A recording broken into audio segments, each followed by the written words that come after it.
Assalamualaikum warahmatullahi wabarakatuh. Nama saya Muhammad Fajar Baskara dari kelas A2 BK.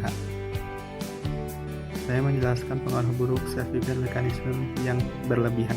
Mekanisme pertahanan diri didefinisikan sebagai metode individu untuk melawan perasaan takut dan kecemasan akan stres dan lainnya.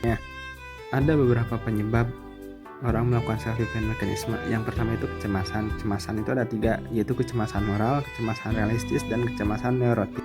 Yang kedua ada konflik. Konflik itu antara orang tidak setuju dengan keadaan atau dengan orang lain. Yang ketiga itu adalah stres, terlalu banyak tekanan dari orang lain atau keadaan. Macam-macam self-defense mechanism. Yang pertama itu resepsi. Resepsi terjadi mendorong impuls-impuls yang tidak dapat diterima dan kenang-kenangan traumatik keluar dari kesadaran dan kembali ke tidak sadar. Ada rasionalisasi. Rasionalisasi adalah penjelasan yang logis guna menghindari kenyataan dari sebuah kejadian. Placement adalah mekanisme pertahanan diri yang muncul ketika individu mengubah perasaan yang tidak dapat diterima oleh suatu objek. Ada sublimasi. Sublimasi muncul ketika ego menggantikan impuls-impuls yang tidak dapat diterima dengan perilaku yang lebih diterima oleh masyarakat. Ada proyeksi. Proyeksi adalah mekanisme pertahanan yang muncul ketika kita melimpahkan kelemahan, masalah, dan kesalahan ini kepada orang lain. Selanjutnya ada reaksi formasi, yaitu menunjukkan sesuatu yang sebaliknya dari apa yang dia rasakan. Lalu ada regresi. Regresi adalah mekanisme pertahanan yang muncul ketika perilaku individu menunjukkan karakteristik dari level perkembangan yang sebelumnya.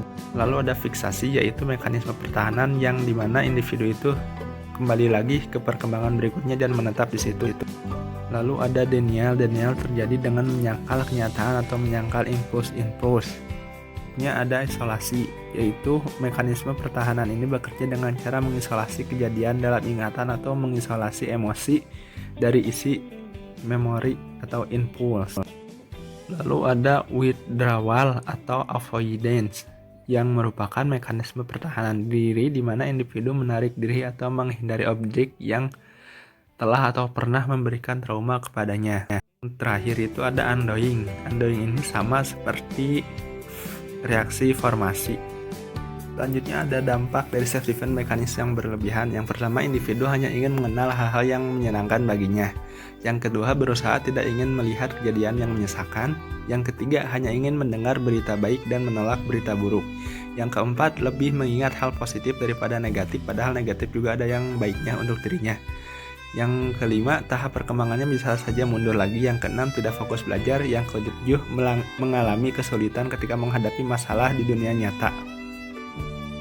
Solusi yang diberikan adalah meningkatkan penerimaan diri mereka, karena dengan penerimaan diri yang baik, mereka bisa memahami diri mereka dan mengoptimalkan semua potensinya.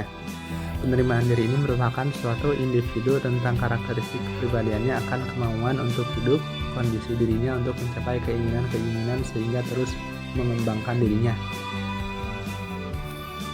Ada beberapa cara. Yang pertama yaitu kita harus memahami apa itu penerimaan diri agar kita bisa menerima diri kita sendiri. Yang kedua, setelah memahami apa itu penerimaan diri, kita coba memotivasi agar mau menghadapi ketakutan atau apa yang menjadi kekurangan yang membuat kita insecure atau tidak percaya diri.